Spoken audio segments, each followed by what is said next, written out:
everyone, and welcome. Still getting my machine threaded. We've had a morning of stuff, which happens.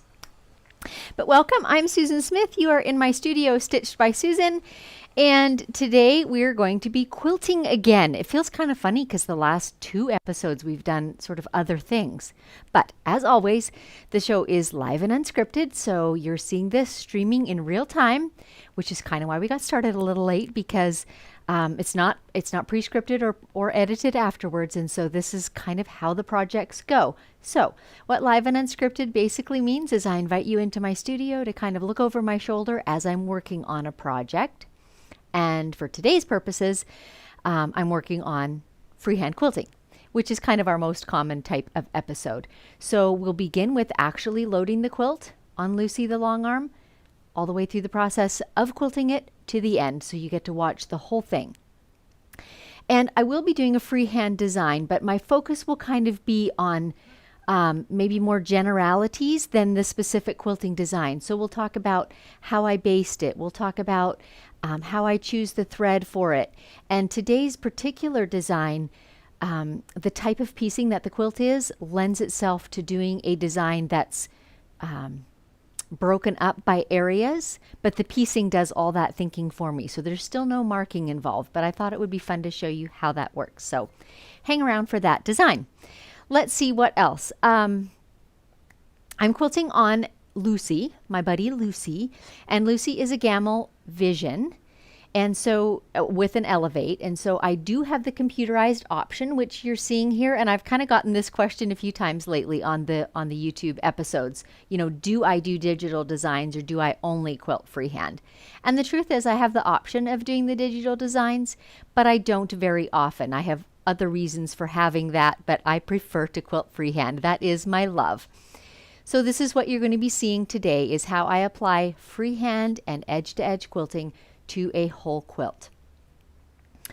Let's see. If you enjoy these episodes, I would love if you would like and subscribe and even give a thumbs up. All those things help me to become a little more visible on YouTube and for more quilters to be able to see what we're doing. So let's maybe welcome some of our guests. So my husband Dave is behind the scenes. He's kind of running all the cameras and pops all your names up. There he is. So that I can see who's tuning in this morning. Okay. My glasses have such a glare. I keep adjusting them thinking I can maybe get rid of that. So Darlene from Montana. Darlene's a frequent watcher. Thanks for joining. Just gotta give me a minute to make it bigger. And I don't know if you can tell on that side of the camera, but we've done some kind of rejigging of things since the last episode. And so now when I'm looking at the screen to see who's, comments, I'm almost exactly looking at the camera. So hopefully that looks a little more natural than my eyes looking off into the distance to read the comments. And Mickey is tuning in from the North Georgia mountains. Fantastic. And Northern Sioux Quilting. There seems to be a lot of Sues in the quilting world. Sues and Susans. Jana Bowman, who's kind of my neighbor in Suncrest, Washington. And Eileen Truscott. Lots of my friends are tuning in today. This is great. Linda England from Norwich, UK. Do I say that right, by the way, Linda? Let me know in the comments. And Debbie from West Springfield, Pennsylvania. Great. We've got the country and portions of the world well covered this morning. And Arlene, fantastic. Good. So good to see you all here. So as always, this is interactive. So be typing your comments or questions in at any time. And every so often, I'll kind of take a break from quilting and go and answer any of the questions that are being asked. So let me see. I need my little cup. Excuse me while I step out of camera for a second. It's one of my favorite little tools, and I had it off on the weekend. So I'm just trying to get my thoughts together here. If I have any specific things I wanted to talk about before I load. I don't think so. So I'll just grab one more sip of my coffee. I got to show you guys this. Check out this mug. Hello, fall. And it is ginormous. I can fit like half a pot of coffee in here. This is so great. You guys know I love my coffee.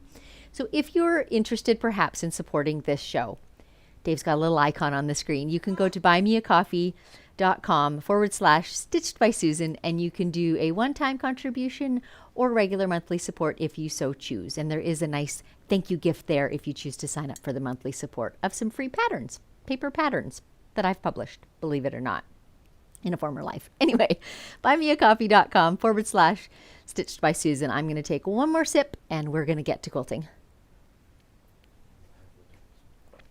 All right. Let's move Lucy out of the way.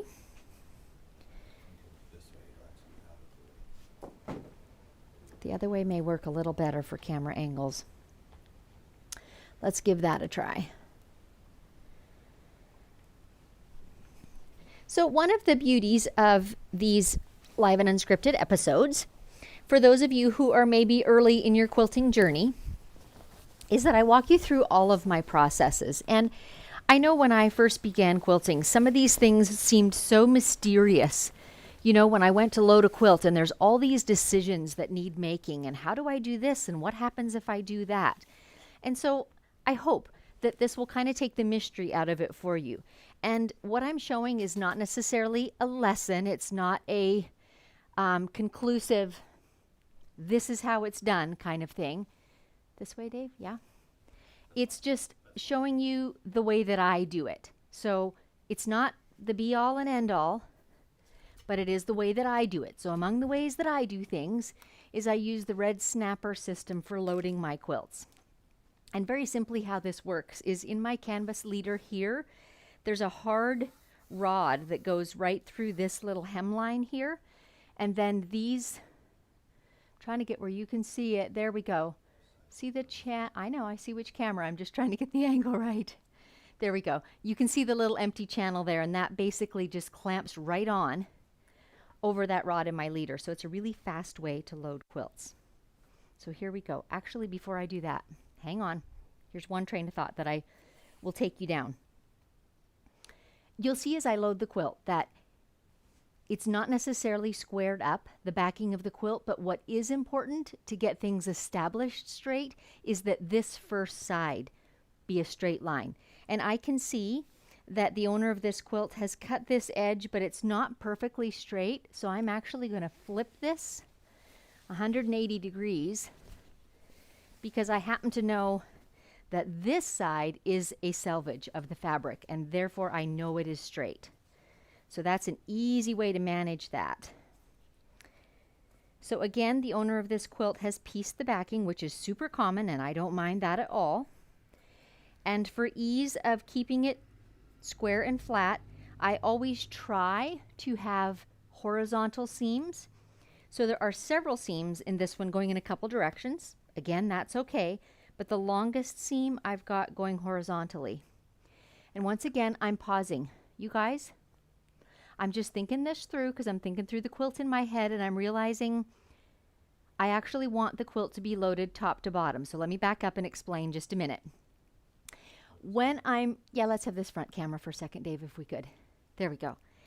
When I am edge to edge quilting on an entire quilt, as you can imagine, if my quilt is rectangular, it's more efficient to load it long ways this way and shorter this way because I have fewer advances of the quilt. But for today's purposes and the design that I'm going to be using, I actually want my quilt to be loaded this way so that I get my rows running from side to side. Does that make sense? I don't want my rows to run top to bottom. So I'm backing up yet again. Oh my goodness. We did say this is live and unscripted, didn't we? And I'm turning it 90 degrees and I'm looking for a straight edge. This looks lovely. And you may be asking, well, now what happens with your seam that was running lengthwise? I'll talk about that in a minute when I come to it and how I handle that. For various reasons, if you quilt very many quilts at all, you will eventually come across one where you have to run that seam vertically. And you just have to learn to deal with not getting it tight or puckery in the background. So I will show you my process for doing that. But let's get this first edge on.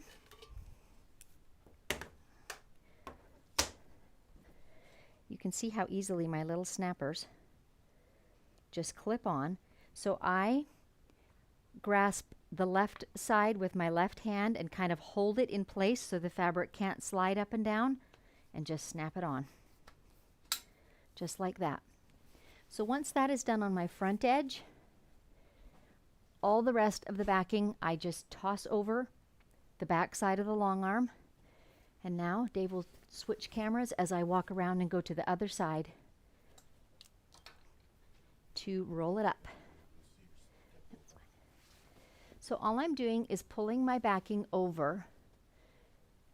There's just a cord here, so I'm having to be super careful. Pulling my backing over so that I'm confident that it is straight and smooth and hasn't got any wrinkles. And I'll show you from the front side again in a moment how I kind of gauge that. You can see here, there's a couple of almost rumples kind of pulling crossways on the quilt. I don't want that. That tells me that this is not quite straight. So that's what I'm watching for here and smoothing it out. It falls all the way down smoothly over the back of the long arm. And usually I would just take a shortcut around that end of Lucy, but today we have wires and cables and things. So can you see now though, this is smooth. There are no more of those angled kind of pulls. So then I know this is going straight over the back, and that's important. The beauty of this system of loading is I load this front end, I get everything straight, and I wind it up. So I don't have to square up all four sides, which is an enormous time saver in loading quilts. So now I'm simply going to roll my quilt backing on. Let's stop a minute and look at this seam. This is where my long seam is running now. Ideally, I would have had it this way, right, to avoid puckers. But in this case, it's running lengthwise. So I just have to be aware, because sometimes these seams will pucker up. And if that's the case, when I was rolling my quilt up, I would literally be holding my hand here and not letting that seam pull extra tight. Does that make sense? Alternatively, you could hold your hand here over the seam, just putting a little more tension right along that seam line. But in this case, the maker has done a great job of keeping it beautifully flat, and so it's laying nice and smooth. And I'll add too, if you're a quilt maker, or if you have clients, you might want to tell them this. For this seam, even though it was the selvage of the fabric, she has sewn it and trimmed that selvage off. The selvage almost always will pull a little tighter. So in my mind, it's pretty critical that you trim that selvage off and press the seam open. That will give you the flattest possible result. So let's roll it on. And I'm watching that seam like a hawk. If it was pulling up and puckering at all, I'd be going over there and smoothing it down, but it's not. So I'm going to go ahead and roll my backing. I don't know that you guys can see on camera, maybe you can, but I'm looking from this side to see that it's just extending past the leader. And I see some puckering going on here, so I'm going to take a moment, smooth it out as best I can. So again, it's going nice and smoothly over the backing. And I'm going to walk around the other end and try this out. There we go. Now you probably get to see the back of my head for a minute. So can you see how I've left the backing just a little longer than my leader, just so I have enough space to clip it on? And once again, I've got my leader in place on the right hand side and my left hand anchoring it so that the fabric can't shift underneath there. This is a question I get asked quite a lot too, because people will say, well, if you bend that red snapper back, it will open up the channel and it snaps down more easily. And that is true, but I also find my fabric wants to run away from me. So for me, I have found that I have to anchor it with my left hand and then press it in place. And if you're looking at purchasing red snappers, I will warn you, it does take some hand strength, and especially when they're new. A little warmth helps, like even running your blow dryer over them, nice and hot, helps to soften them up, or set them in a sunny spot for a few minutes. That all helps to make it a little easier. And now we have a loaded backing.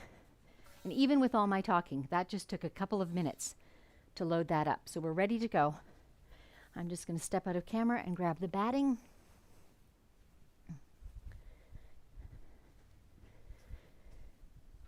The batting today was supplied by the client, but it is Hobbs 80/20, unbleached. So the 80% is cotton, the 20% is poly. And that is my very favorite batting, by the way. It's super economical, it's super washable, it's pretty good about not remembering creases when you fold a quilt. It is a really good all-purpose batting. Nice and smooth.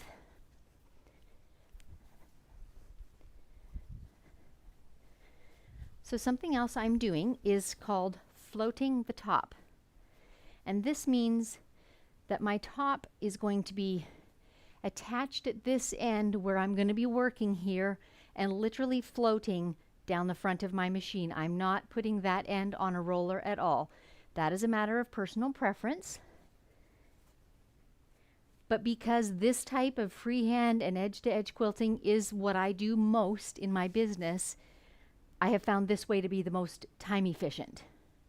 And so I've found other ways to work around keeping the quilt flat besides rolling it onto another roller. There's a little marker still on here from when it was being sewn. Okay, quilt is laid on. Now we are going to take a few seconds to talk about thread, and let me grab a couple to show you my thought processes. Hang on here, sorry I'm out of camera while I grab them.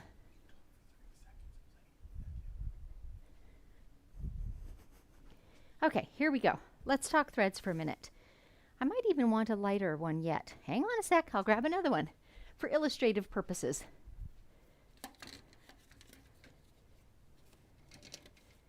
Here we go. Let's have a few threads. So, thread philosophy, you know, you ask two quilters and you'll probably get 3 opinions about what thread to choose. But I'll tell you how I approach it. A common thought would be to take the lightest fabric in the quilt and use that as a thread color. So you're not really seeing on camera right now, but there are a couple of fairly light greens in here, one that even has a soft yellow background. And that's why I grabbed these lighter threads. They're similar to the lighter ones on the quilt. But can you see this top? You're not seeing a ton of it, but a fair size bit of it. You can see that there are many more darker, richer colors than pale colors, right? So this is how I approach it. If I were to do one of these lighter colors, it would almost disappear in the lighter areas, but it would be high contrast and really show up in all the reds and maroons and browns and forest greens, right? So my personal preference is to go with something kind of middle of the road. There's lots of times in your life when you've got to choose right or choose left, but middle of the road suits right here. So to my way of thinking, when I look at this quilt, there's kind of 2 ways I would go. And one would be with golden browns and another would be with reds. So then it comes down to, well, which one do I think will look best on all the fabrics? Because that is the real challenge, I guess, with this quilt, is there are so many different fabrics, and how do I get the thread to look good on all of them? So my thought is I'll go with kind of one of those middle of the road sort of rich colors. So I brought a couple, like a cinnamony coppery color. This is a bit more golden. And what I would typically do, you won't be able to see this super well on camera, but what I would typically do is literally unwind 2 or 3 yards of that fabric and puddle it and move that puddle around a little bit and see how does that look on the different fabrics. And I seriously do that puddle test with almost every quilt where I'm choosing the thread, because sometimes a surprising thread will look good across all the fabrics. So don't be scared to give some of them a sort of test drive that way. The little puddle will give you an idea of what that will look like quilted. So the gold is certainly an option. And either of those golds, quite honestly, are a good option. I like the way this coppery one looks. Let's get us a little puddle going. I like the way it looks on the greens. It looks pleasing on the reds. It shows up a little bit, but is not high contrast. It shows up a bit more on those lighter greens, but I feel like it's showing up evenly all over the quilt, as opposed to disappearing on something that it precisely matches with, and then high contrast showing up on the things that it does not match with. So that's kind of how I approach my thread. And I now have a tangle, which I'm just going to set off to one side and fix later, okay? But what I have finally come down to for this quilt is the red. It's kind of a bricky red. It's not very maroon or dark, although there are some maroon and dark fabrics in here. Again, I think this is a good middle of the road. It's darker than a few of them and lighter than a few of them, so I feel like we'll show up pretty evenly on all of them. And then here was my final thought. My backing is red. So I think I could equally have gone with the golden coppery threads or the red threads. If my backing had been golden and coppery, I'd have probably chosen to go that way. But because I like using the same thread top and bottom, I'm going to go with the red because of the red backing. Make sense? So that's my train of thought, and hopefully that will help you next time you're choosing thread for a quilt that has many different fabrics in it. Let's take a minute to take a couple of questions while I bundle these threads up, and take a minute to give Susan a sip of coffee, and then we'll get started. Okay, we have some questions. And I am standing back from the quilt, so there's no danger that I'll spill. Northern Sue, can you clarify for me, the backing is attached to your top bar at the front, nothing is attached to the lower bar. So you mean on this edge, Sue, the front edge? So this, I would imagine this changes a little bit depending on your machine brand. Because of my Gamel, this belly bar, there's nothing actually attached to it. It literally goes around, and the bar that it's attached to is down below. So my backing is just extending over this front bar and down. That makes sense? Does that answer your question? I hope so. You can ask it again if I didn't, clarify if I didn't get it clear for you. More questions? Amanda, do you have a link for buying red snappers? If you go to my website, stitchedbysusan.com, I have a resources page, and there's a link there for them. And I will tell you, because I'm the queen of frugal, I'm thinking about the magnetic bars, which we're going to talk about in a minute. I'm sorry, ignore that. There's a link for the red snappers on my website. Okay, a couple more people are chiming in. Good. Joey Walter, I'm here, wouldn't miss it. Okay, Joey, can I spill the beans? I'm going to. This is Joey's quilt that I've got loaded. So she's here checking it out, making sure I do a good job. Linda England, got it. I said Norwich correctly. Good to know. So happy about that. Jana, that backing is beautiful, isn't it? It's a batik, and it does have the golden colors in it, so it suits the top very beautifully, pulls in all the colors. Charity, I would imagine. Good morning. Nice to see you. Jeannie McNeil, good afternoon from sunny New Brunswick. Yep, Northern Sioux, cool here today. Michelle Paulson, Oakland, California. Hello to both of us. Look at that, Dave. You got a hello. Lauren, love this quilt. Yes, it's a very pretty quilt. Very rich, very fall-ish feeling. And Lauren again. Hello again, Susan and Dave. Finally got my upgraded machine back and ready to rock and roll again. Yay! Yeah, it's like suffering withdrawal when our machine is away or being worked on. Okay, I'm getting ready to start basting the quilt. I know that I say some of these things with every episode, but maybe that's a good thing. Maybe that's just like forming this habit of thought processes in your mind. When I lay my quilt on the top here, it is floating, so at the moment it's not attached anywhere, right? So I have to use whatever visual cues I have to get it straight. And one of my visual cues is my red snapper and leader that's right across the top, which at this moment you can't see on the camera. And another one of my visual cues is this front bar. So I can literally look down, I've got a seam right here. I can literally look down that seam and I'll see if it's got wobbles in it, or if it's running uphill, or if it's running downhill, and I'll make adjustments before I start basting my quilt. So I've already done that. It's laying on there nice and straight. We're ready to baste. Except I do have to thread the needle. Let me just come off to the side here.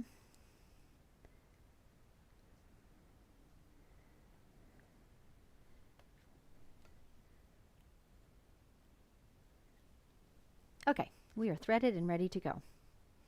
So I do a very simple baste on my edge-to-edge quilts. I'm going to baste up the left side of the quilt, across the top, and down the right side. And that will anchor this whole area that's in front of me that is quote unquote floating. So I'm pulling up my bobbin thread, hanging on to both of the threads, put a few anchoring stitches in. And my machine has what's called a channel lock, a magnetic lock. So I can lock in my rails so that my vertical line now is perfectly straight. And that is a tool that I use because when that's locked into place, I can literally adjust my quilt so that this left side is perfectly straight. So if I saw that I was veering in my stitching line, I would adjust my quilt under it. Does that make sense? Because I know the stitching line is straight. So I'm just tweaking the quilt a little bit as I go. I'm trying to make sure my basting line falls well within 1/4 inch so that there's room for the seam line, for that basting line to fall within the binding. I don't want Joey to have to undo it at all.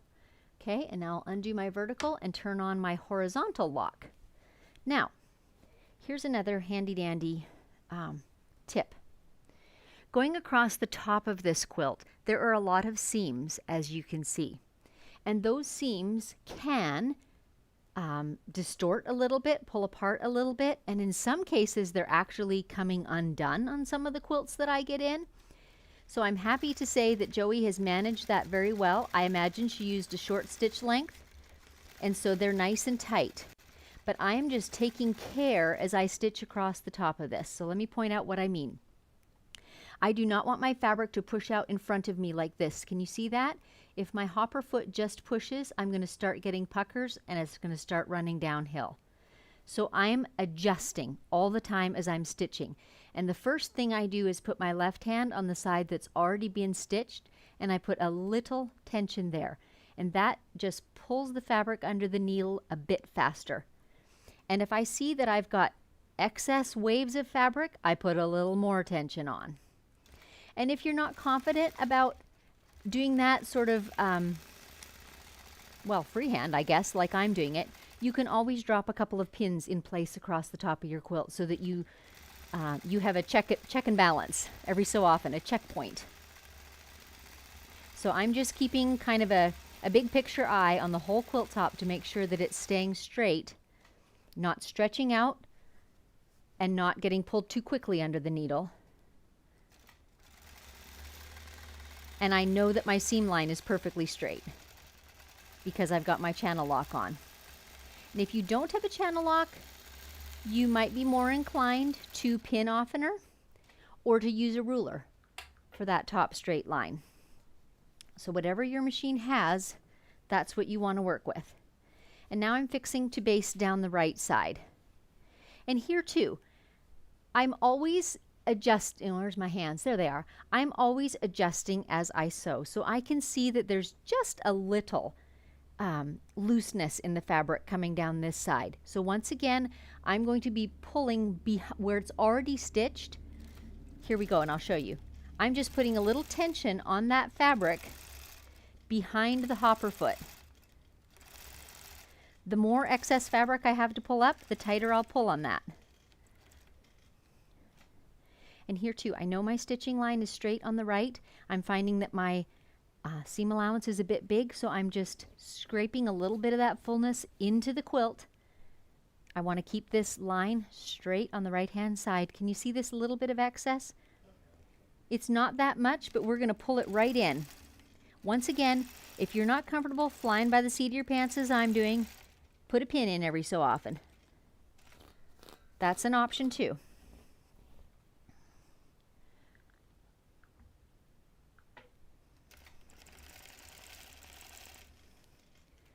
Just pulling from behind. There we go. Okay. That is as far as we can go.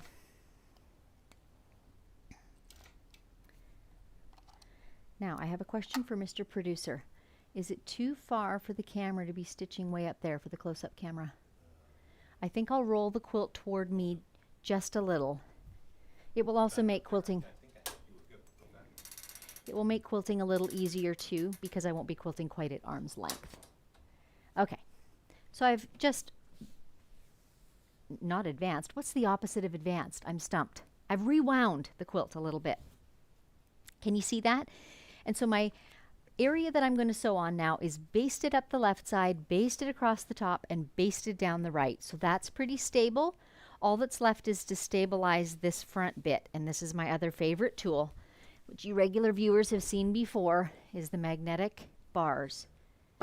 Because my rails are metal, these long magnetic bars are super for just locking my quilt in place. I need a short one. There we go. So now my working area is nicely secure because I've got it stabilized on all four sides and we're ready to go. We have a question? Let's have it. Charity, if you have the ruler base on, does the same technique for preventing the puckering work? It does. It does, because it does not interfere with me grasping at the top end and pulling it a little faster under the needle. Some weeks ago, probably 2 to 3 months ago, I did an episode that was specifically about, oh, we changed cameras. Sorry about that. I did an episode that was specifically about dealing with edges that were a bit ripply, excess fabric. So if you're really having trouble with that, go back and watch that episode because I gave several different techniques for dealing with it when it's an extreme case. This one was not. This is a beautifully made quilt. It's fine and easy to work with. But we would have called it wavy edges, right? Wavy edges or wavy borders? I think wavy borders. And that episode has some really good tips on how to deal with that excess fabric. But the simplest one is just pull the area that's already been stitched. I am going to show you guys my handy dandy plexiglass design board. So let me step out of camera for a second while I grab that. And I'll show you what we're going to quilt on here. I do not know how super well this will show up on camera, but I can still illustrate for you. This is just a sheet of 1/8" plexiglass, which my hardware store cut to size for me. This is 18 inches by 24. And I use this as an audition board, if you will, for quilting design. So a dry erase marker, a scrap piece of batting for an eraser, and we're good to go. Couple tips though. I have duct tape on the front side, so I always know which side marker residue is on, and I never ever lay it upside down on my quilt. And of course, it also prevents you from running your marker off the edge. You've got a little bit of a barrier there. So for the purposes of this quilt, can you see the piecing? If I look at this row, you can see it. It's pretty obvious I've got definite rows, and I also have definite blocks. So I'm going to use this to my advantage today. I won't need to do much pre-marking, but I've got those points are all in place for me as visual guides, right? And we're going to do this quilting design. You really can't see that. If I move it around, can you see it at all? Can you see the kind of S-curves / mountains? That's what we're going for. What I did to determine whether this would work or not, and this is where my board came into play. This piecing design, I believe, is called Delectable Mountains, and it's fairly common, but sometimes there's more or less strips in each mountain, and they come in differing sizes as well. So I wanted to try out my quilting design to see if it, if the sizing works out, because sometimes it can overly stretch or overly compress, and then I would have had to pick a different design perhaps if I concluded it didn't fit well. But I think it does fit well. So this piecing design lends itself to this type of quilting that's going to be, it's not custom in that I'm not doing a specific quilting in each area, but the spacing is all decided for me by the piecing, if that makes sense. So that's what we are going to quilt. We'll just put our little board out of the way and get started. I need one more tool. This tool is really fancy. This is a piece of school chalk, which I've just run through a pencil sharpener to get kind of a point on it. And this is as much marking as I'm going to do. I'm literally going to make an S curve on each of these blocks. You guys may not be able to see it, but you probably can when I get the close-up camera on. It does not have to be precise. It's a guideline. So I'm just going from top to bottom of each of these blocks all the way across the quilt. Just going to move Lucy out of the way. And we're going to quilt this design basically in rows. Okay. Here we go. One more thing which I have missed while I'm talking is I need to put my side clamps on as well.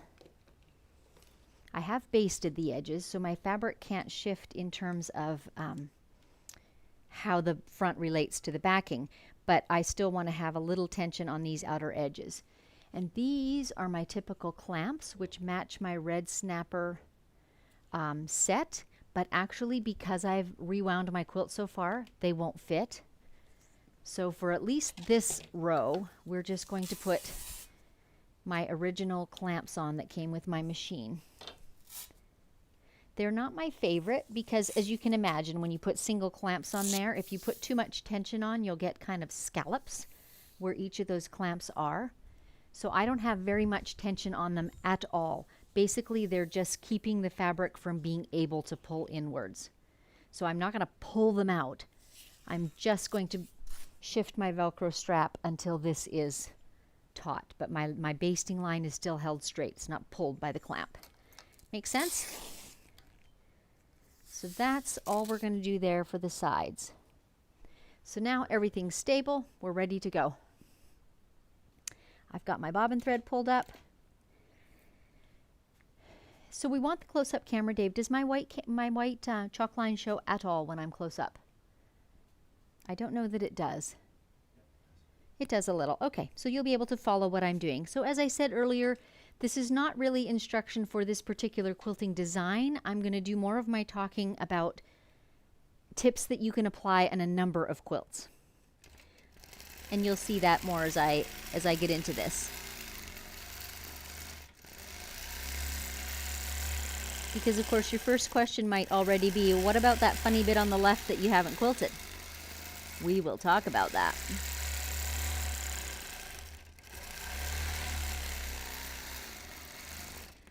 So I am just using my chalked line as a guideline for how far to go with my S-curves.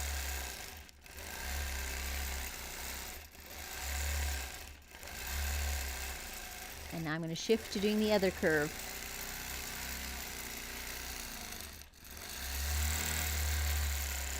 Now we're doing basically a mirror image of what we just did a moment ago.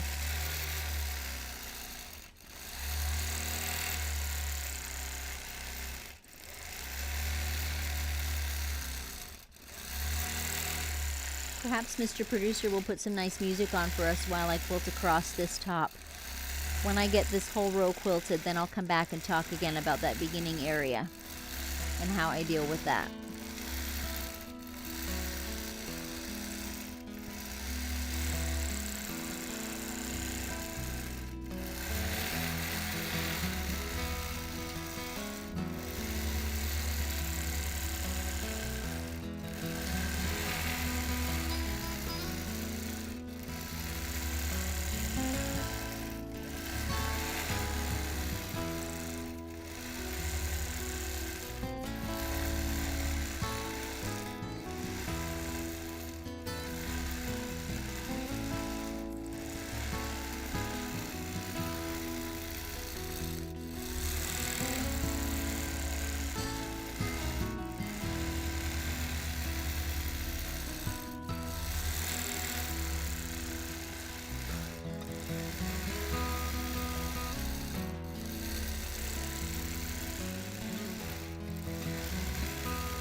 In the next row, I will talk a little more about my thought process. This is where I'm placing the top and bottom of these S-curves and things like that. But for this first row, I'm just kind of concentrating on getting it right.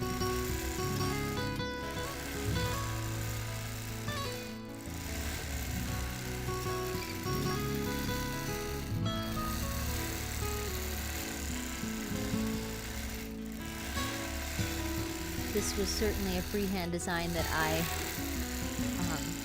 played with on my design board for quite a while before I put it on a quilt, to find ways to move from one to the next seamlessly and to kind of find my quilting path, if you will. And to me, that's a huge part of freehand quilting, because I want to make it as easy to memorize and as intuitive as I can. But of course, I also want it to look good. And so that can be a challenge to figure out how to move from one area to the next. I've seen this quilting design done digitally before, but I wanted to figure out how to do it without having to have a computerized version. So this is my current iteration. Who knows? Someday I may think of yet an easier path to move from one mountain to the next. But for now, this is what works for me.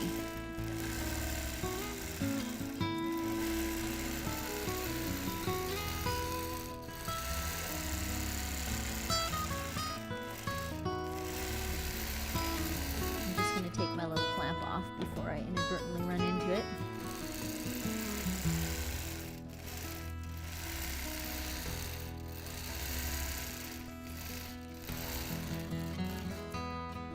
And I do quilt this design in rows from left to right.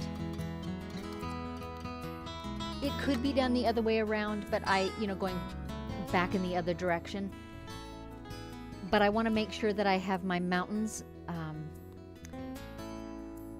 lined up one below another, and so I just find it easier to start at the left and not confuse myself.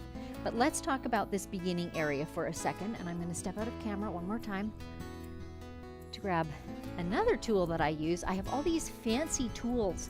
We might need the bigger picture, Dave, I believe, the overhead, and I'll get this out of the way as best I can. Okay, fancy tool, piece of paper. For this area that was in the corner here, which camera shows that the best, Dave? Let me see this over here. Maybe that'll show. There you go. I think that's probably the best. You don't necessarily need a close-up. It's half of a mountain basically is what is missing there, right? How do I know what to quilt there so that it will look like my other mountains? And this is how I do it.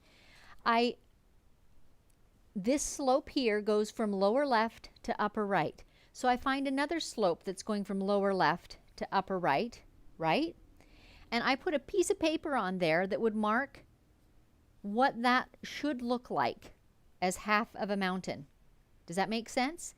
And so now I'm going to go back to that beginning, and I'm going to quilt in what looks something like this. And it helps me know which way my curves want to angle, whether I want to just bump this seam and come back, or in fact I want to go to the seam and travel to do the next angle, travel. All of that becomes visible along this edge here, and I can now translate that half mountain shape into this area. And once I've got it figured out, I'm just going to go ahead and quilt it at the beginning of the rows. But for this first row, I just left it undone till I had some mountains quilted that I could look at and say, okay, this is what I want it to look like. That's what I want to transfer over there. Stay there. And I have a question for you. Apparently there's a comment that has to do with this. See, now I have to look at the other camera. There's no easy way to do this. I know, but I have to read the question, Dave, the monitor. Oh, right. And by the way, you guys, I just have to put in a wee plug for Dave here. Those of you who have been watching for some months as I've been doing these live and unscripted have seen how we have evolved. But one of our difficulties early on was a couple of the camera angles were standing on tripods. And so, I had to make sure Lucy didn't bump them, and I had to be sure I didn't tangle my feet in them when I was walking around the machine and all of that. But since the last episode, Dave has affixed a rail all the way around the ceiling in my room. And so now we have our cameras actually suspended from that rail, and we can clamp them sort of anywhere. So depending on the size of quilt that I do and all of that, it's completely flexible. So I'm still, looking from one to another, but it's really slick. So yay, Dave. Okay, Joey, I'm jumping for joy that you came up with these rolling mountains. So I have to tell you, Joey, this is not entirely new to you. I have quilted the Delectable Mountain design before and done this quilting design. And it just so lends itself because there's just movement in it and kind of these rolling hills, and it's wonderful. Northern Sioux, that is going to be gorgeous texture. Yes, yes it is. It is. I'm so excited. Okay, so piece of paper, chalk, high-end tools, ladies, but they work. So the chalk we have to keep handy because we will need it for each and every row. And I do have to advance Lucy. Each row is about 8 inches. Oh, yes, gosh. Mr. Producer is reminding me I have to do my corner.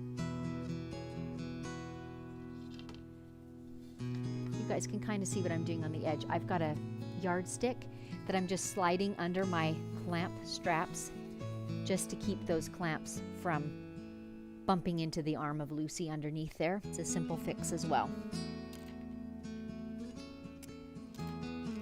So again, I just do not know that you can see this on camera exactly where I'm quilting, but I'm just doing my best to recreate what I saw in the little half page that I had with my paper. I paid attention to which way these hooks went and to the fact that I needed to travel along my basting on the outer edge.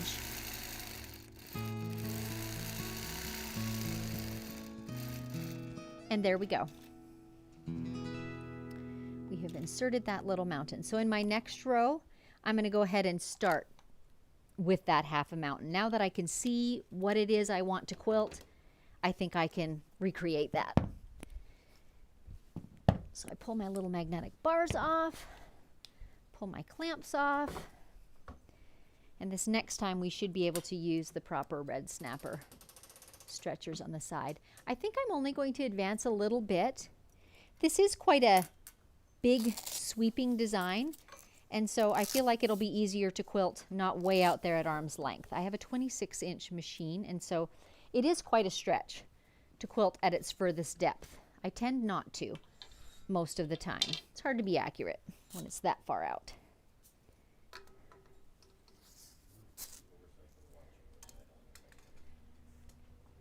Okay, which Lucy? This way. There we go. Right, but I have to get at the edge, Dave. I know you guys only hear one half of this conversation. Sorry about that, but Mr. Producer and I have to communicate while it's going on. So I just slide my snapper. It's got a very thin little channel there to slide my fabric into. Just grasps onto that. I'm not. I'm going to figure it out, Dave. It's tricky. I just have to put Lucy onto the fabric either above or below those clamps because she can't go over the clamps. Put my yardstick under again. You can see it wobbling. I'm just hoisting it up a little bit. I will get you, Dave, if you would, to grab my other yardstick from the windowsill because I'm going to need one at this end too.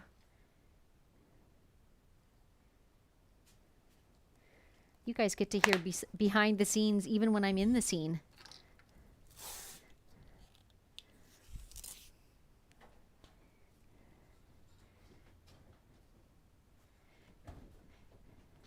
Do you know what? I can probably get away with it without it on the left. Okay, we got it. Yardstick for each end. These yardsticks, by the way, come from my grandfather had a hardware store many years ago, like 75. And they are from that store. Okay, so I'm just taking my chalk once more and just drawing a simple S-curve guideline on each of these mountains.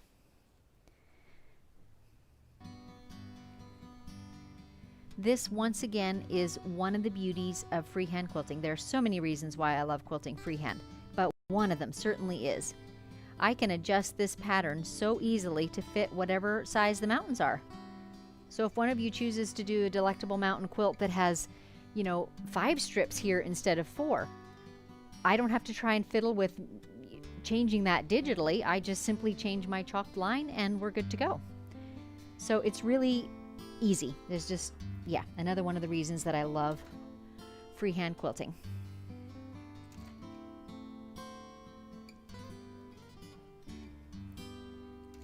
So I'm just starting on the left side. And again, I'm doing that half half of a mountain sort of area that you saw me do just a moment ago. And this time I don't have quilting there yet. I'm just using my chalk line as a guideline.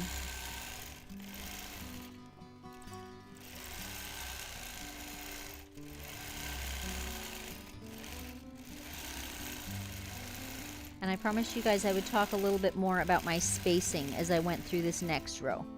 And here's where we're going to start. Right here is a seam line.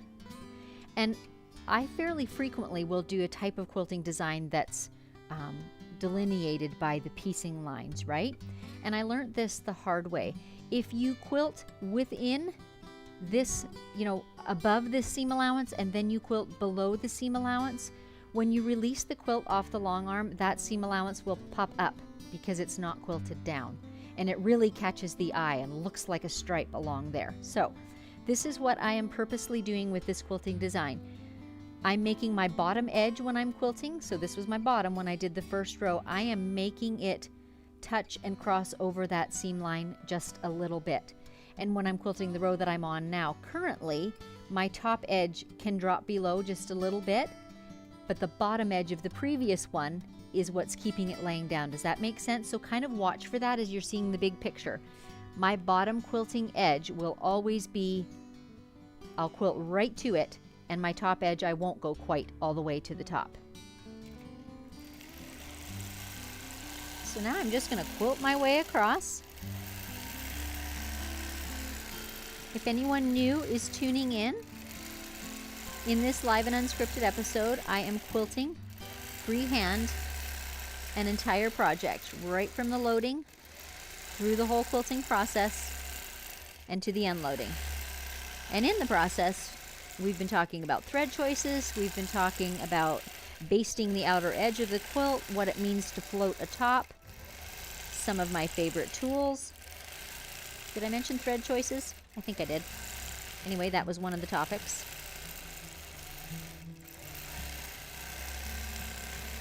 I absolutely love the freedom that freehand quilting gives me to choose a design that exactly suits a quilt, to make it exactly fit the quilt that I'm working on, to even be able to do troubleshooting. So things like if I have bulky seam allowances, for example, or bulky seam intersections, maybe would be more accurate, I can fudge my quilting a little bit to quilt those things down. And all of that works together, I think, to give the best possible finished product. There's just a lot more flexibility than if, this was programmed into your machine. And I never mean, by the way, to downplay the value of digital quilting. It certainly has its place, but it is a whole other skill, which is not particularly mine. Freehand is my skill, so I'm telling you why I love it, because I'm hoping you'll be as passionate about it as I am. Are you seeing in the bottom of these rows, I'm going right down to that seam allowance on the lower edge. And at the top, I'm not being as careful to go all the way to the seam allowance. I don't want to go over my previous line of quilting. That will look awkward.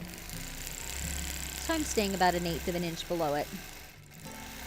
But at the bottom edge, I am catching that seam right in my stitching.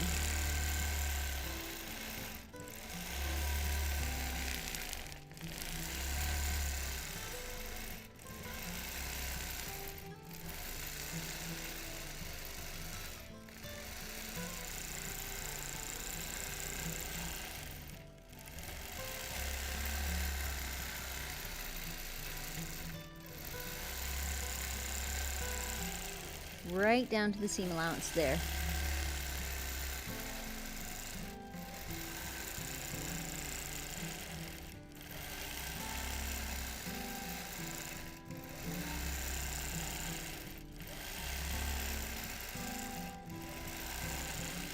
If you enjoy these episodes and find them helpful, I would be so appreciative if you would like and subscribe to the channel.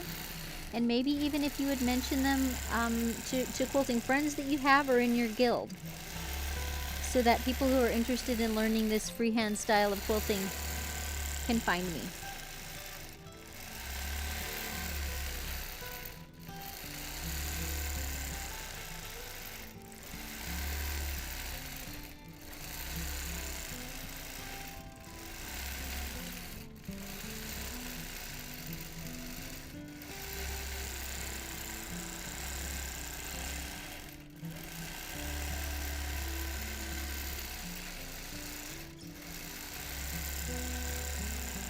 right down to that seam allowance. I feel like creating a flat quilt is it's a cumulative effort. You know, the quilt maker, it's important that she, you know, reduces bulk in her seam allowances and things like that. Important that she presses. But it can also be really aided by the quilting process. And then in last week's episode, I was talking about blocking a quilt and creating shape memory in the quilt. That can also help. So all these things can work together to make your quilt as good as it can possibly be. And there we are at the edge. That's 2 rows done.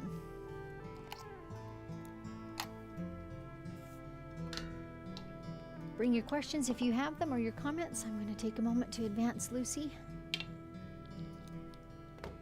I'll see if I can advance her far enough to get 2 rows in without having to undo all this stuff next time. We have 2, 4, 6 left.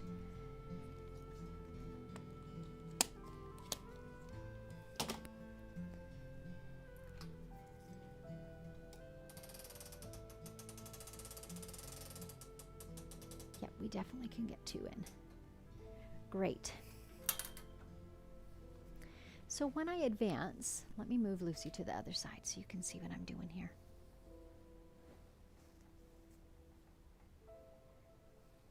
You probably know by now, I'm a bit of a fly by the seat of my pants sort of quilter, as evidenced by the fact that I float my tops and things like that. But there are a lot of things I do still that help to keep my quilt flat and square, and I rely on my knowledge of fabric and how much I can manipulate it, how much give it has, all those sorts of things.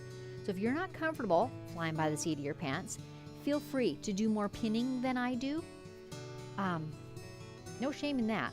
And in fact, I used to pin a lot more, but as I've done more and more quilts and get more and more comfortable just kind of reading what I need to watch out for, I kind of just freestyle it. But you can see, do we have a close-up, Dave? I'm dealing with, again, just a wee bit of excess along this edge. There is a fair bit, so I am actually going to take a minute to put a few pins in there, because what that does is enables you to distribute it evenly so you don't end up with a pleat, right? Well, I've kind of got it attached. Can you see me pinning? So I kind of put a pin in the middle, and then in the middle of the area that remains, right? And just kind of break it up like that, in half, and in half again. That just makes that excess get kind of evenly distributed. Adjust if I need to a little bit. We want to avoid having a pleat. You can do a fair bit with fullness, with pulling on the fabric and making that distribute evenly, but it's very difficult to fix a pleat once you've got a pleat in there. I'll show you what I mean by fullness. There is a fair bit here, so I'm pulling behind what is already stitched, and I'm pulling fairly snugly. And can you see that? It's just pulling that fabric perfectly smoothly under my needle. So when I look back now, I can see a tiny bit of pucker is not quite the right word. You can still see the fullness. It's still there. But we're just distributing it, and it's going to turn out just fine, and no one will be any the wiser when it's all done. I'll move Lucy back so you can see it a little bit. See, that fullness is still here, but we've managed it. And fabric is that way. It has give and movement. You're never going to get a quilt that does not have any fullness or things that you need to flex and deal with, as far as I know. Maybe if you starch them hard enough, they'd be a bit like cardboard and not have any movement. But mostly, fabric moves and gives. And so, as a quilter, that's just always something I'm conscious of.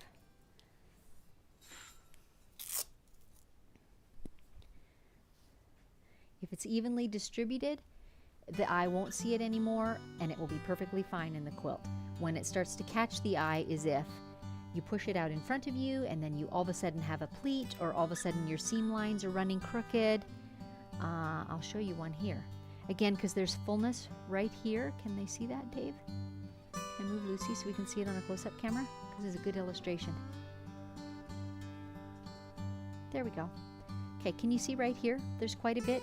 If I were to just stitch down, this seam starts to curve downwards, and that is visible. That's what I want to avoid, right? That's what I'm avoiding by putting pins in and by pulling that fullness under the needle as it occurs. So I'm watching that this seam line stays straight. Put a pin in it. Wasn't that the Bolt movie? Put a pin in it. He wasn't talking about quilting, but it applies. So once again, I'm just breaking these large areas in half and in half again until I feel like I'll be able to work with that amount of fullness. If there was way more excess, I would put twice as many pins in if I needed to keep it under control. Okay. Come on, Lucy, we got this.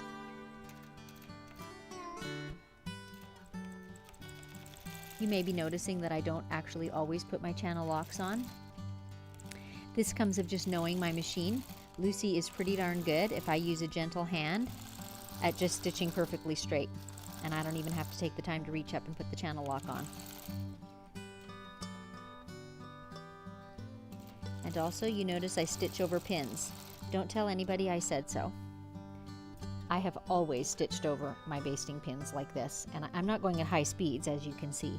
I have never broken a pin or a needle in many, many, many quilts. So, knock on wood. It works for me. Okay. We've got that all in place.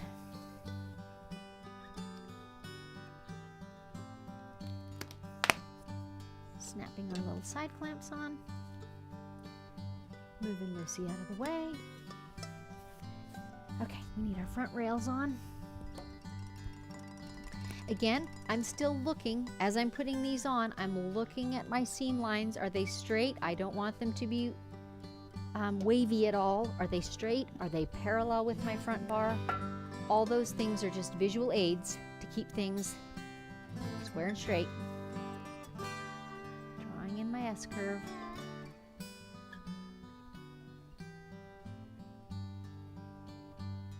Yeah, I know, it is tricky to see.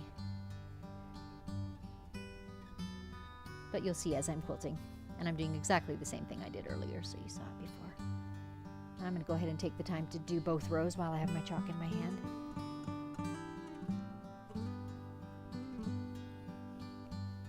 I love to use school chalk for a marking utensil whenever I can, because the white chalk, don't ever use the colored chalk because it has dyes and things in it, as you might expect, and waxes. But the white chalk will never damage a fabric. Now, I will put a little disclaimer in here. I don't work with specialty fabrics like silk and things like that, so I couldn't speak to that. But in terms of quilting cottons, white chalk will never damage it and will brush off, either just with your hand or with a moistened piece of batting. You can just brush, brush, brush, and that chalk will come right off. So it's a very safe marking tool.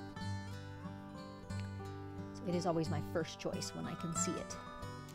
And there certainly are chalk pencils out there.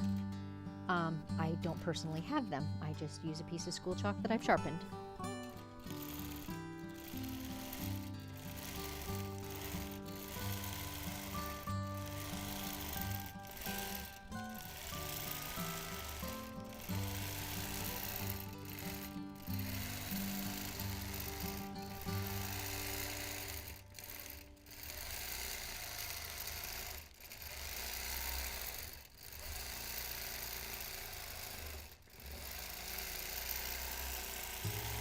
So here we go, once again, quilting all the way down to that bottom seam allowance and even going over it and leaving a tiny bit of space at the top one.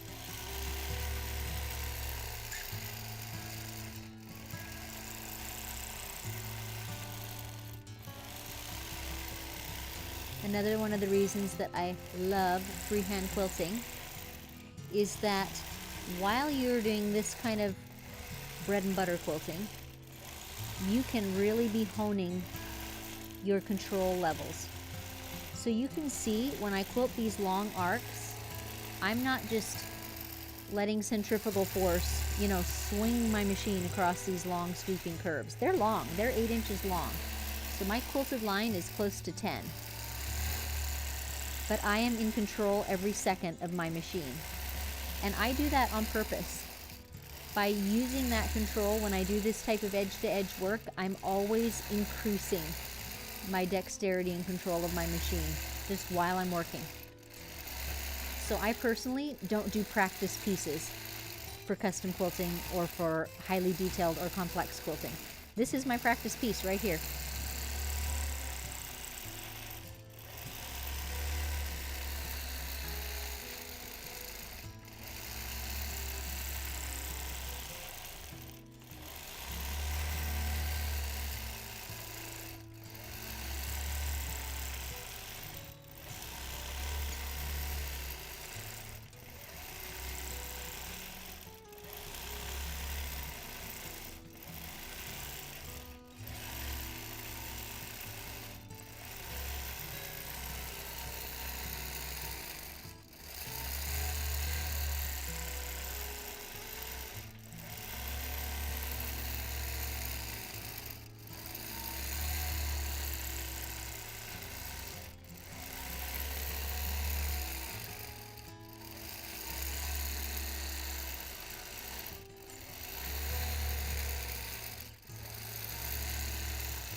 Watch here on this top edge.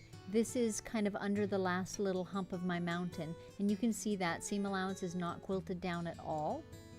So just watch as I quilt how that lays down, because I'm going to quilt right up next to it. And I'm doing that on purpose. I'm watching for that.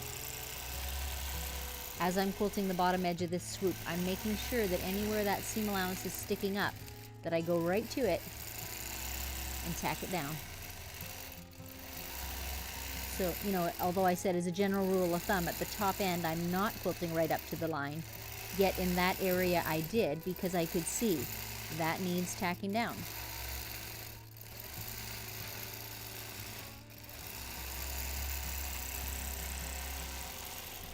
A whole lot of successful freehand quilting is kind of being able to keep the big picture view in mind, and even your peripheral vision. My eyes are very seldom actually on my needle, so maybe it's not that peripheral. I'm looking at other places. Particularly, I'm looking at the area I'm heading toward. So gauging, you know, where my curve is going to end. That's where my eye is, and my needle just follows.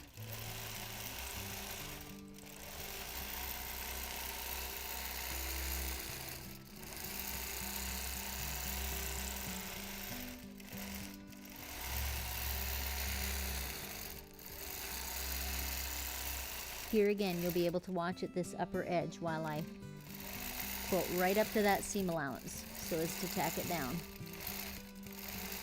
Right there. It seems like a little thing, but that makes a huge difference in how the quilt looks when it's finished and taken off the machine. This little area right here that I just quilted down, a number of seams are crossing there, and if I did not tack that, then when I took this quilt off and shook it out, there would be a hump of fabric there which would catch the light and therefore catch my eye, and it would be the first thing I'd see. So that's just a little tiny tip. It's like magic you can do on your quilts.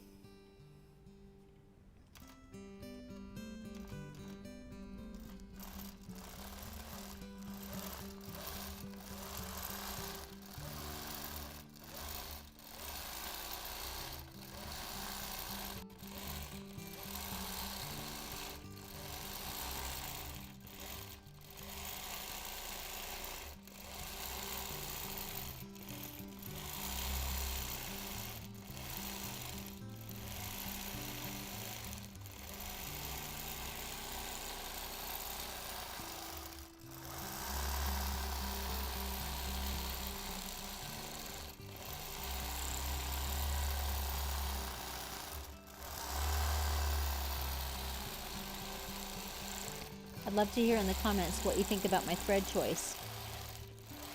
I deliberated over it a little bit because we have areas like this bright yellow and orange that I'm going to be going over in a minute, that the red is quite high contrast to. But really there wasn't any thread color I could pick that didn't contrast somewhere. So I felt like the red was the best option I had. Other than, like I said, I could also have gone with a rich gold color. And I think that would have worked equally well.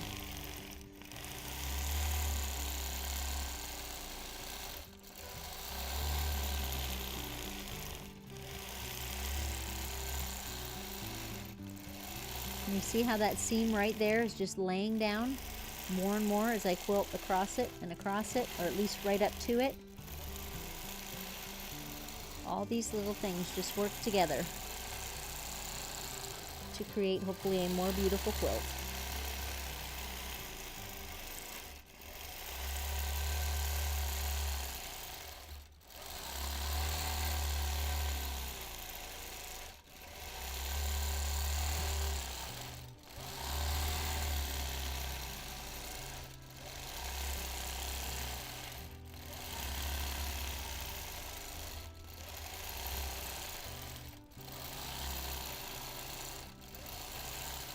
Can you see the chalk dust flying?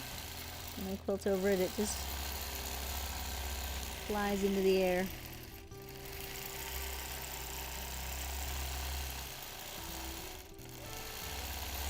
I'm not sure if you saw there in the gold area. I actually quilted over the tip of one of the previous mountains. So, you know, this is freehand, and it's not perfect. But Joey will at least know it's been hand done, right? That's what I tell myself anyways. But that is what makes it unique.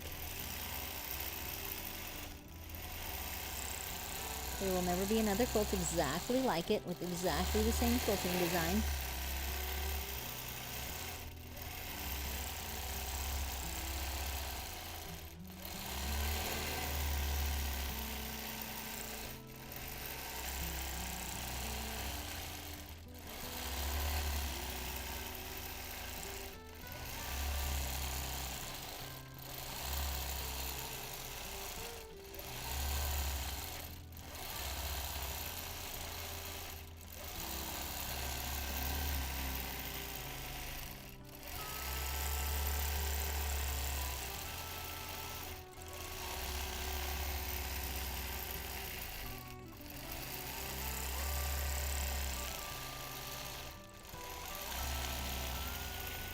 Quilting down that seam.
And on this end, I'm basically reversing what I did on the other end, you know, and knowing what my half mountain looked like.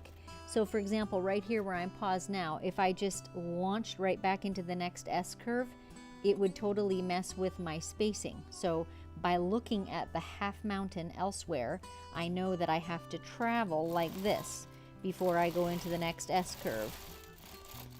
And that's how I determine what to quilt there. So I try and recreate that space with my piece of paper or whatever as a guideline. We're coming, folks. Time to advance, Lucy. Good time for any questions if you have them. While I am Giving you a minute to get your thoughts together, I will talk about a couple more things in case you are newly tuning in. These live and unscripted episodes are very casual, unscripted obviously, and unedited. They're just me working through various processes in my quilting studio, most often doing a freehand edge-to-edge quilting project like this one. So they're interactive, you can ask questions throughout, and I was just stumbling over my wires here, sorry about that. And hopefully they're really helpful to quilters who are just a little bit overwhelmed by their machine or by all the decisions that have to be made, those sorts of things. So I'm just kind of walking you through my processes in the studio. If perchance you are interested in learning more about freehand quilting, I have a couple of online classes on my website, and I also do some online lectures if you were interested in them for your guild or for your little group of friends. And then too, I referred a couple times, I don't know that I have today, so I will now. I do have a large comprehensive quilting class called my Freehand Quilting Masterclass. Wow, that's a tongue twister.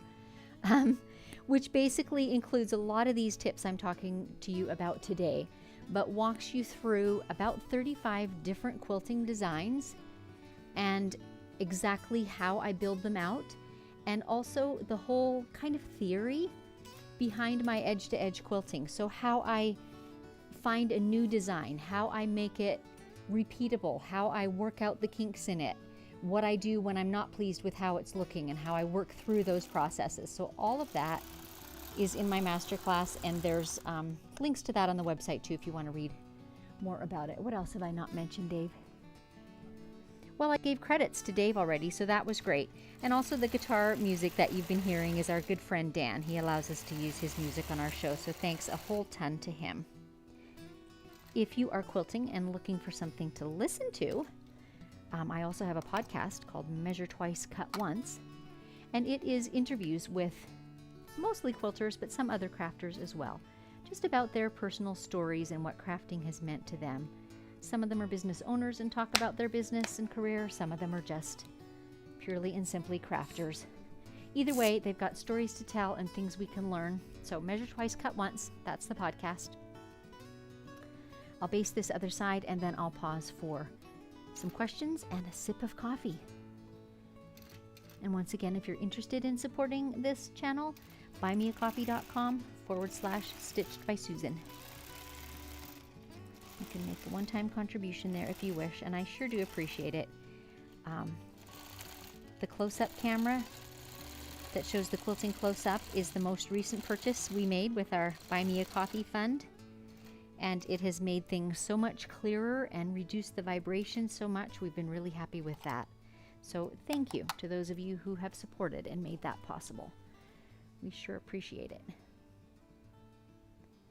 And I say we and I fairly interchangeably. It's I that am the quilter, but Dave and I together are the business, so we sure appreciate your involvement and support in all kinds of ways. Alrighty, moving Lucy out of the way a little bit. Grabbing my coffee, okay? I'll be right back. Here we go. And by the way, you guys can't see it, of course, but I actually have a desk drawer at the moment right under Lucy on this end with some wool batting in it, and the cat, the quilt police, is sleeping in it right now. It's been there all morning. Okay, questions. Northern Sioux, this is going to be gorgeous texture. I think we saw that one before, but I still agree. It is absolutely. Karen, lovely to catch you live, Susan. It's boiling hot in South Africa. Had my first swim. It was like jumping into ice. Was out very quickly. Oh my goodness, girl. Wow. Northern Sioux. Beautiful fabrics and the thread complements the lovely quilt. I'm happy to hear your comments about the thread. You know, it always is a question because it is going to show up quite a lot on some of these lighter ones. And you just eventually have to make a decision. And actually, one of my podcast guests the other day was talking about that. I always ask them kind of for a nugget of wisdom at the end. And this was hers. She was like, don't wait for the perfect decision. Just decide. Go with it. You might look back later and say, oh gosh, I wish I had done something different. But like, does it matter? Just make a decision and do it. So that's kind of my philosophy with the thread. I spread out a bunch of options and I eliminate a few because I don't like them. And among the rest, I just say, okay, I'm just going to pick one. So pick red today. Lauren, I think your puddle test worked perfectly. Yes, the puddle is super effective because it just lets you see what it will look like. Karen, oh, that is beautiful. Like the way you mark the curve line. Awesome reference points. The darker thread is stunning. Thank you. Appreciate that. And Lauren, highly recommend Susan's masterclass. I've learned so much taking the class. Finally, lots of techniques make sense with Susan's explanations. That's great. And I hope that these live and unscripteds serve as a kind of auxiliary way. You know, I quilt some of the same designs. A lot of them are different. This one, for example, is not in the masterclass. But just you get to see them from beginning to end. And I think that is just, I know I would have loved to have that as an early quilter. So I hope it's helpful. Is that all of them? Haven't even gotten any coffee in yet, ladies. So, yeah, Mr. Producer is correcting me. And some of you masterclass students might, because there's a couple of you in here today. This actually is in the masterclass. Now, when I think back to it, I treated it differently. It was little as a border. So you're getting to see it kind of massively enlarged. I'm going to do something else, ladies. I always talk about you get to see this real live and in action. And here's a good example. Some of my quilt is now rolled up on the back here, and so I can see the backing well. Though I did tension checks before, what I'm seeing now on this red is a little bit of bearding. Can you see me at all? Well, I don't think it will show on the camera, Dave. But just on this roll, I'm seeing just a tiny bit of batting showing through at some of the needle holes. So I'm going to take a second to put a fresh needle on. And you won't be surprised to know I'm working with a batik on the backing. And if you've worked with batiks at all, you know that they tend to be a very tight weave and they dull a needle very quickly. So I'm just going to take a minute. I don't know that it shows, Dave. I just see shiny red. At any rate, trust me, there's a tiny bit of bearding happening. Maybe even not bearding, but just white batting showing at some of the needle holes. So I'm going to put a fresh needle in. It is a 9014, if anybody's wondering, which is lighter than I usually use, and I'm kind of doing that on purpose because I feel like the fine needle will produce less of a hole in my batik backing. And side tip, which I won't show you, but I'll tell you, I have a little container in my sewing desk that I call my sharps container. And it is just a little dish. And I just put all my rotary cutters, my needles, my bent pins, all go in that until it's full. And then I dispose of them all at once in a safe manner, which varies from time to time. As it happens right now, just a little personal note in here, I have to give myself a shot every 2 weeks, so I actually have a sharps container in my house. So that's how I'm disposing of them these days. But other ladies do other things, like put them in a plastic container with a lid, duct tape the whole thing shut. There's other ways you can do it. Drop them off at sharps disposal locations, that sort of thing. At any rate, my big tip, which I've digressed from, is to just have a container to put them in. Somewhere to put them safely until you do a disposal once in a while. Fresh needle is in. I'm just going to take a moment to do a little stitching on the side of the quilt and check my tension, because sometimes that runs amok when you put a new needle in. So I'll just sew a couple straight lines, a couple curves. Now I could have put a piece of fabric on top, and honestly it would have been easier to see it. But I'm really more worried about the bottom tension than the top. So I'm just going to put, can you see a little bit? I'm just putting my hand underneath and running my nail sharply, hard along that stitching on the bottom. And if there's any laddering or eyelashes, I will immediately feel it. But it feels good. So I mean, it's at the edge. I can also look if I'm very careful. But usually that fingernail test is very effective. And of course I can see the top. So if the tension is funky on the top, I'll see it right away. Okay, folks, where did I set my chalk? Oh, this is a question. Here it is. So let's do some simple marking again.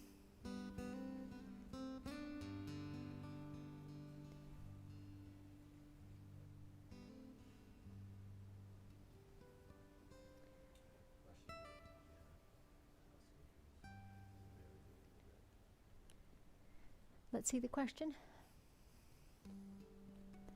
Jana, do you use variegated thread? This is very much personal opinion, Jana. I don't. I mean, variegated thread would have the variations of colors, and perhaps I could find one that had all these colors in it. But here's why I personally don't. I have no control over where those colors land. So I personally don't love variegated thread. I would rather just pick one solid where I know where I'm at and use that one. But I know there are people who love variegated threads, so if you're one of those, go for it. It's your quilt. You're the boss of it. I just have to change this one curve. It was not very curvaceous. Let's erase that a minute. Do that fresh. There we go. Okay, one more question before we start quilting. Karen, we could see a little bit of batting. Will the batting get worse or just disappear when washed? To the best of my knowledge, it will usually disappear quite nicely when washed, because it's not actually, where can you see me on camera? Over here. It's not actually bearding or pulling through the holes. It's just, you can see it in the needle hole. Does that make sense? Just because the batik kind of tends to keep that hole open, it doesn't close as quickly. So washing will like close up those holes and it should disappear. Just adjusting my little mic here. It keeps running down my chin. All right, let's get quilting.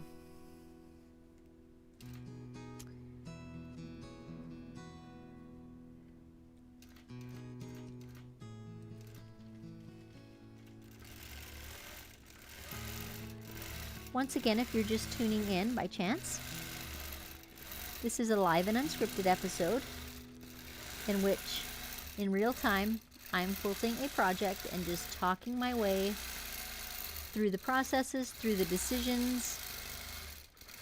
Today, some of the things we've talked about specifically are thread choices, using the piecing lines of a quilt to perhaps influence your quilting choices, and in this case, heavily influence my quilting. It's providing my marking guidelines. We've talked about simple basting today, and I've mentioned other episodes in which I talk more about dealing with quilts that have wavy edges, or how I pull up the bottom thread, or, you know, lock off my stitches beginning and end. So those are in other episodes. I try to go back after the episode is released. I try to go back and put in some timestamps for where things are discussed, or at the very least put in the topics that I talked about. So if you're looking for specific things in episodes, just read over the show notes and it'll give you some idea of what things are features of that episode. You know what I didn't do, and I need to do it, is put my magnetic bars on the front. I feel like that is important. It really keeps this front line straight. And sometimes I forget when I'm talking to you guys, but it's worth taking a moment to get those in place. Otherwise, when I'm quilting here, this can really, you know, pull up and I'll end up with a quilt that's got a frown. We don't want that.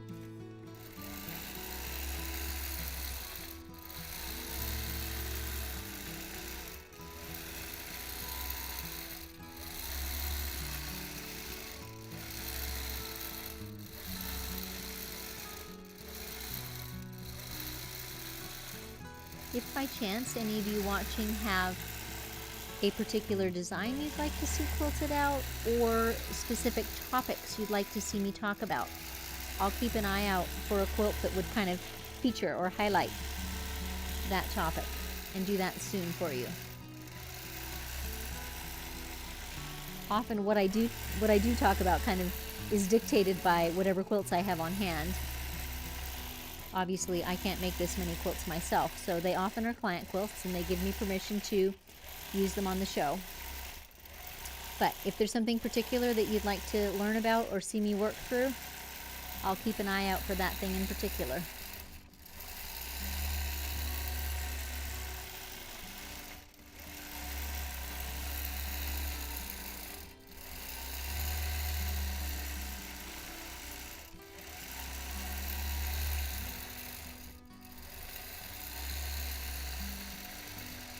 Here again, right up here at the top, can you see how I'm stitching that bulkiness right down? And now it's going to lay beautifully flat.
We're getting there, just 3 strips left.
I talked a bit earlier about how my eye is seldom actually watching what the needle is doing. And this chalked line is a pretty good example. As I go into the next big slope, I'll try, if it works, to tell you where my eye is. It's at the top seam right now, and my needle just follows it there. And now I'm looking at where my chalk line is, right there. Okay? Top seam, chalked line. That's how early I'm looking ahead at where I want to go. Chalked line, seam, chalked line. And I'm not watching my needle after I say that word. I'm just looking at where I want to go, and my needle follows. If you look too hard and too focused at what your needle is doing, that's when you end up getting jerky adjustments. Your quilting will stay way smoother when you look way out ahead.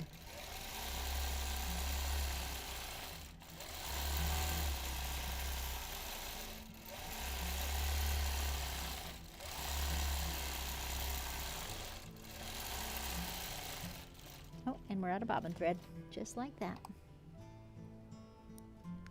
I do not have a sensor on my machine. Dave, dear, could you please hand me that blue seam ripper that's right by my sewing machine?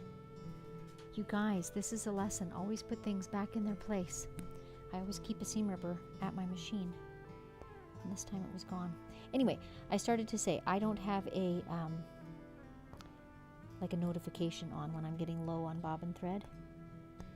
Some machines have that, but it's usually subject to how many revolutions of your bobbin there is, which depends on how, tightly it wound as to how accurate it is, all of that. Anyway, I don't bother. I just let the thing run out, and then I change. So I just always back up a little bit because that last little bit doesn't have correct tension on it. So I undo a few stitches. I drop my seam ripper at the spot so I can find it easily when I come back. And I had a bobbin refilling while I was sewing on my freestanding bobbin winder, so I'll just run out of camera and grab that. And usually at that point I would just take 5 seconds to put a new bobbin on the winder, but I happen to know this one will be enough. And I choose to wind my own bobbins. It's more economical, and I like to match my top and bottom threads. So that works for me. It only takes a couple of seconds to wind your own bobbins. A few stitches of overlap, what I previously had sewn, so that it's nicely locked in place. And we're up and away, just like that. I'm just going to pause for a sec to trim those threads.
This time actually I'm not going to break my thread. I'm just going to sew back down to the bottom within that seam allowance because we're going to be basting the bottom edge of the quilt now, so there's no need to break the thread. I'll baste my way across the bottom. So we are now finished with the magnetic bars. This will be our last advance, so your last chance to throw up any questions or any requests for future episodes, all those things. And as always, within the next day or two, as soon as I get some good lighting, which is usually first thing in the morning, I will post some pictures of this quilt so that you can get a good view of the gorgeous texture.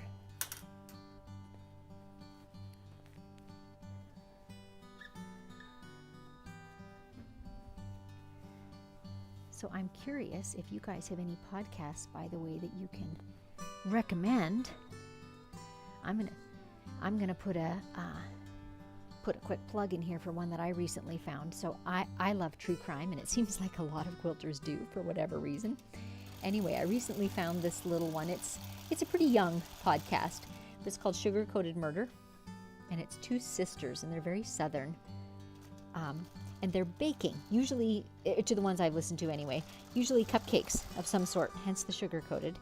And then they're telling stories of murders.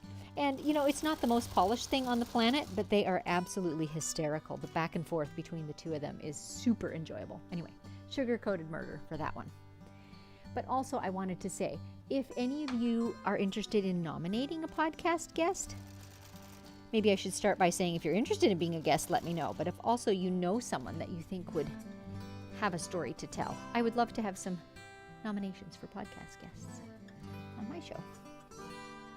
So if you haven't listened yet and would like to, podcast.stitchedbysusan.com is where that is located. So once again, I'm basting across the bottom. I do have my horizontal channel lock on, so I get a nice straight line. I am dealing with a little bit of excess here. I could take the time to pin. I think that I can deal with this as I'm sewing across. You'll see how I do it with my fingers. And I will put a big old cautionary tale here. Do not do this if you can't keep your fingers down. If you stick up your little finger like you do when you're drinking your tea, Don't do this. But I'm really cautious about it. Keeping my fingers right down on the quilt. And that just enables me to pull this down a little bit and to feed it right under that hopper foot. The other option would certainly be to lay pins down all the way across and then be tugging on this side that's already stitched. That would work equally well. Just again, I've done a whole bunch of quilts and I have a pretty good sense of how hard I can tug on this, what it will take to keep it in place. So I'm going to make a tiny adjustment here. I'm finding that I'm getting too close to the edge of it, so I took my channel lock off and I moved it up about a 1/16 of an inch. So Joey, your quilt will be a 1/16 of an inch off square. I hope you're okay with that.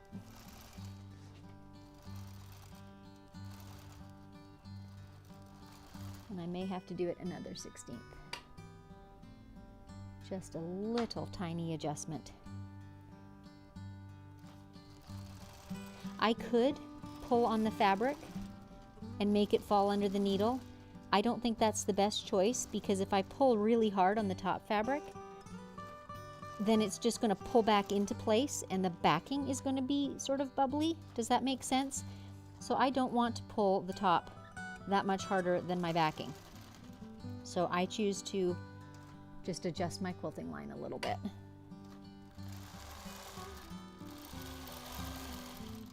Again, and as always, you're just seeing how my thought processes work. That may not be how other quilters do it, but that is how I do it. So everybody's entitled to my opinion.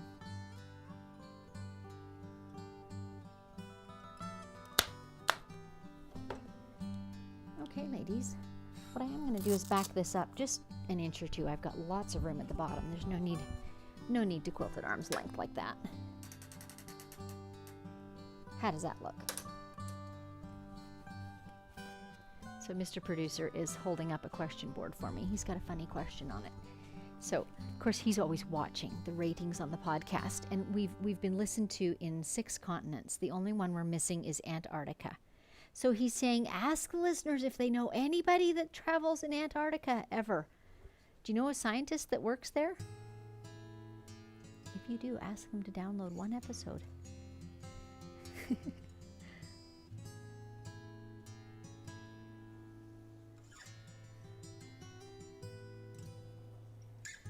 Just using my trusty chalk again. And again, the school chalk is perfect for this episode, or for this application, because it doesn't need to be a fine and careful line. I mentioned earlier there are chalk pencils or like mechanical pencils that are specifically made for quilters, and there's a place for those when you want very careful, very accurate marking. But in this case, I just need a guideline. So inexpensive school chalk is just the ticket for me.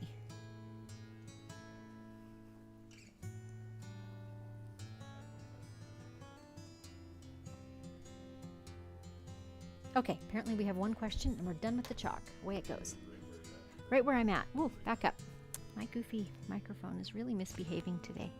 Okay, what's the question? I can't get it to stay up. Northern Sue, I'm curious whether you get much chance to create or make quilts for yourself. What would you make if you could or had the time? I do get a chance, Sue. It's fairly high priority for me because I do love making quilts. And actually, which way? This way? This way. Whew, there we go. I made one over the weekend, and I might bring it out and show it to you on camera before it's done. We're expecting a new grandson in November, so it's not that many weeks away until he's coming. So I pieced a quilt top for him. And I may quilt that actually in the next episode. It isn't the first hanger in my closet. Mr. Producer will go and get that for us. So yes, I do. I don't piece a lot of quilts, but I do a few every year for sure.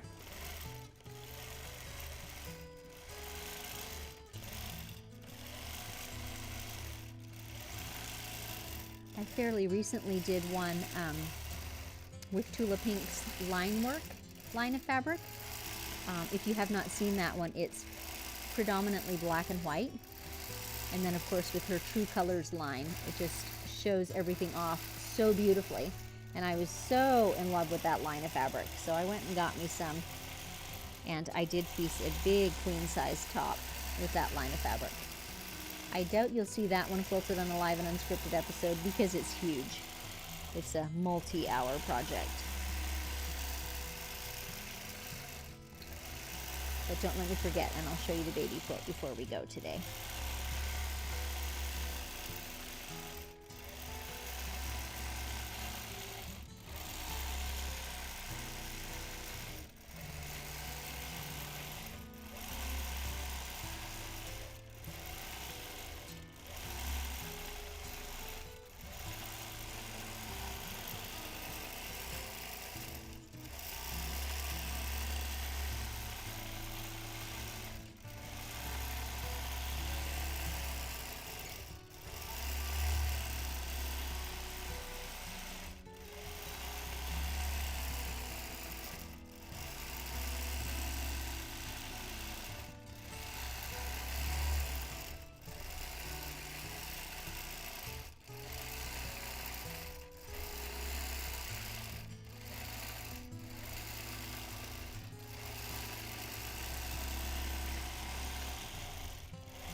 Here's something else I'm going to point out. We're close up here. You can see this seam line here and my last line of stitching. This is another sort of measuring stick that I keep in my pocket when I'm freehand quilting. Most of my line spacings are 3/4 of an inch, maybe an inch apart, right? And when I look at this space and where I'm sitting right now with my needle down, I have to decide, am I going to put another S curve in there or not? What makes that decision for me is this spacing is about 1.5 inches, and that's quite a bit bigger than the spacing throughout the rest of my quilt. So that will leave an unquilted area that will what? Catch the eye. So that's how I make that decision, to quilt another S curve in here or not. And it would not be a horrible thing if I didn't, but I think it looks better with one in there, and it avoids a larger unquilted space. So I use that a lot in my freehand quilting, no matter what design I'm quilting. What are the typical spacing sizes throughout the quilting design? And I try not to leave any that are significantly larger between motifs, you know, if I'm quilting flowers or leaves or whatever. So that's my rule of thumb there.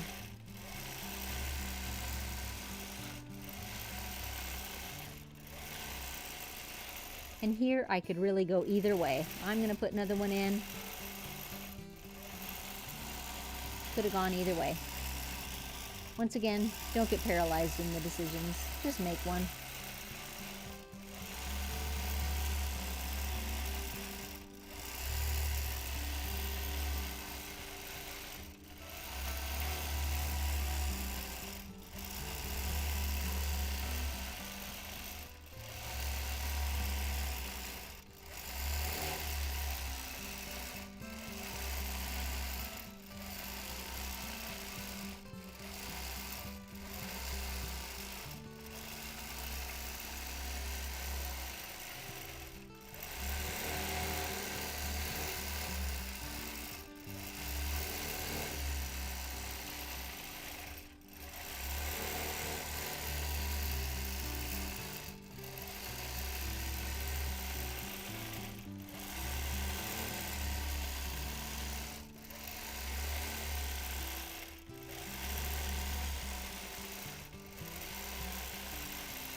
we're on to the last row.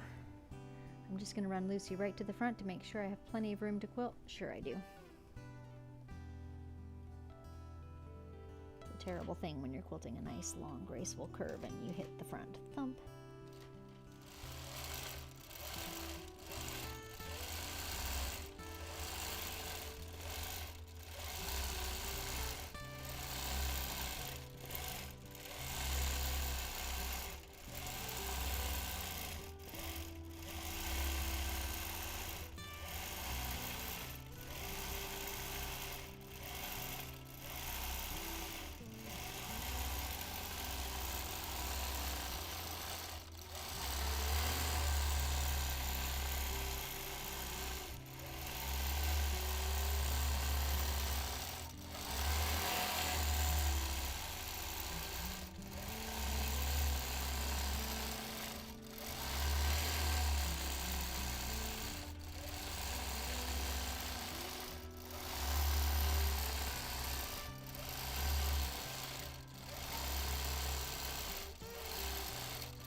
I don't know if you can hear the needle popping.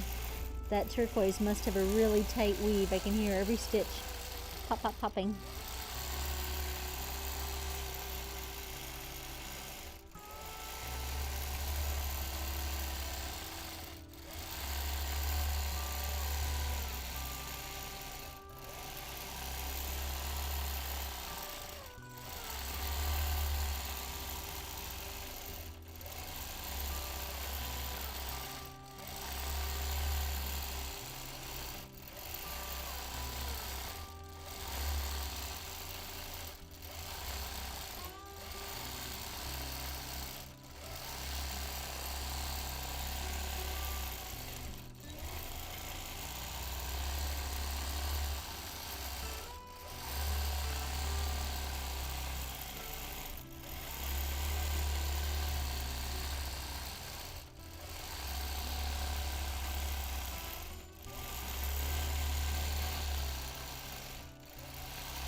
Last few mountains here, so last chance for some comments or questions or requests for an upcoming episode. And if you're watching this as a replay by chance, still feel free to type in questions. I will come back and answer them. And or type in some requests for an upcoming episode. I will do my very best to oblige.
And there we go. We have scaled the last mountain.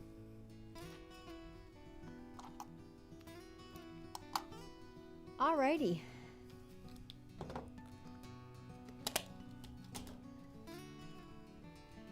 I will move everything out of the way and try and give you one last kind of overview.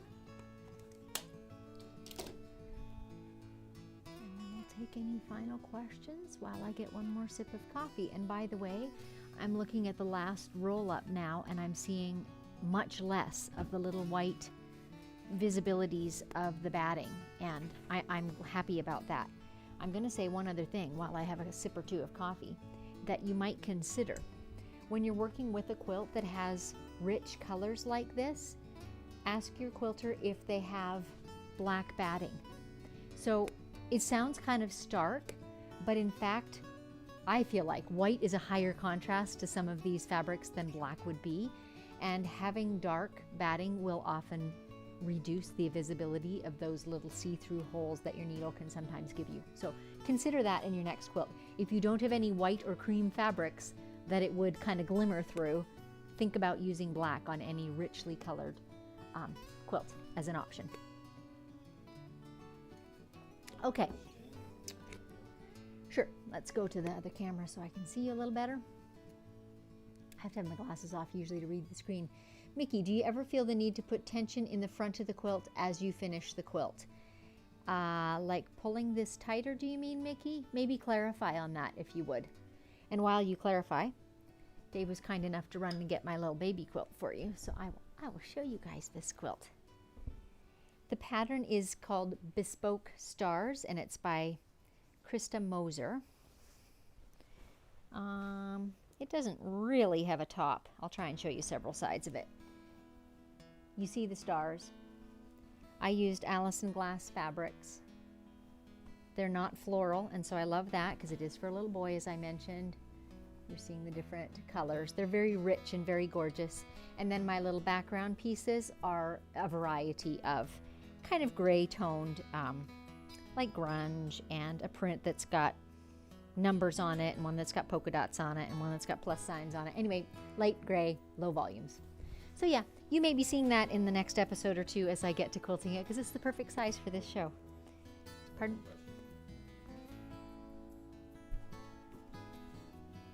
Bob Ross of Quilting or Mr. Rogers of Quilting. Dave asking. Funny story behind this. My daughter has kind of coined the phrase Bob Ross of Quilting because she thinks my voice is kind of that, you know, it's your quilt, do what you like, put a happy little mountain there, whatever. So she calls me the Bob Ross of Quilting. But just a week or two ago on YouTube, someone put a comment and said, really, I think you're the Mr. Rogers of Quilting. You know, again, the same calm voice. You're just inviting us into your neighborhood. So you tell me, which am I, Bob Ross or Mr. Rogers? Okay, I haven't seen Mickey clarifying putting tension on the front of the quilt, so I'm not fully sure what you were asking there. We're just going to double check if there's any more comments before I go on. Okay, so I'm not really sure what you mean. I sometimes do have my bar fairly tight. You know, this is fairly taut, but I still have my measuring stick of I can put my finger under the quilt and I can grab my fingers. Like, this is not drum tight. I'm sorry, you guys can't see me. When I put my fingers under there, I'm able to grasp them, like not easily, but they're there. This is not drum tight. That just does not work well with fabric to pull it that tight. That really messes with stitch formation and tension. So Mickey means yes at the belly bar. So I've got it maybe a smidge tighter than I sometimes do, but still not drum tight. If I had excess waving fabric, again, referring back to that earlier episode that I talked about, wavy borders, but when I have excess within a quilt, I might put a weight here or there, which in my case is usually a vegetable can, you know, to take up some of that excess. But this quilt was not a problem. It just didn't have issues like that, so I just was able to quilt. So that was S-curves, for lack of a better word. Maybe we should call it the Cascades. Maybe that would be more descriptive. I might change that. Anyway, that is the end of today's episode. Like I said, if you enjoy this episode and find it helpful, I would love if you would like, subscribe, share. All those things are super helpful for me to gain a bit of visibility and to be able to help more quilters. I absolutely love this type of freehand work, and I'm quite frankly hoping to infect all of you with the same passion. So thanks so much for joining me, and I will see you 2 Mondays hence. Have a great week.